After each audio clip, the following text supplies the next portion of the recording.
রাজ্যে গুন্ডা দমন আইন লাগু হতে পুলিশের বড় ভূমিকা।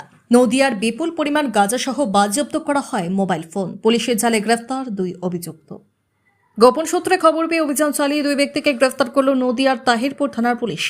পুলিশের দাবি, ধৃতদের কাছ থেকে আনুমানিক 10 কেজি গাঁজা, দুটি মোবাইল ফোন, বেশ কিছু নগদ টাকা এবং একটি টোটো গাড়ি উদ্ধার ও বাজেয়াপ্ত করা হয়েছে। পুলিশের প্রাথমিক অনুমান, উদ্ধার হওয়া গাঁজা তাহিরপুর থানা এলাকায় হস্তান্তর করার উদ্দেশ্যেই নিয়ে আসা হচ্ছিল। তার আগেই গোপন তথ্যের ভিত্তিতে অভিযান চালিয়ে হাতে নাতে দুই অভিযুক্তকে আটক করা হয় পুলিশের তরফে। ধৃতদের নাম বিশ্বজিৎ কর্মকার ও প্রতীক প্রামাণিক। ধৃত দুই শান্তিপুর থানার কন্দখোলা এলাকার বাসিন্দা বলে পুলিশ সূত্রে জানা গিয়েছে। পুলিশ সূত্রে খবর, ধৃতদের আদালতে পেশ করা হলে পুলিশি হেফাজতের আবেদন করা হয়। অন্যদিকে এই ঘটনার সাথে আরও কে বা কারা যুক্ত তার তদন্ত শুরু করেছে তাহিরপুর থানার পুলিশ। উল্লেখ্য, 13ই জুলাই থেকে রাজ্যে লাগু হলো গুন্ডা দমন আইন। তার পাশাপাশি দুর্নীতি দমন করতেও বদ্ধপরিকর বর্তমান রাজ্য সরকার। এবার রাজ্যে আরও কঠিন হতে শুরু করেছে আইনের শাসন।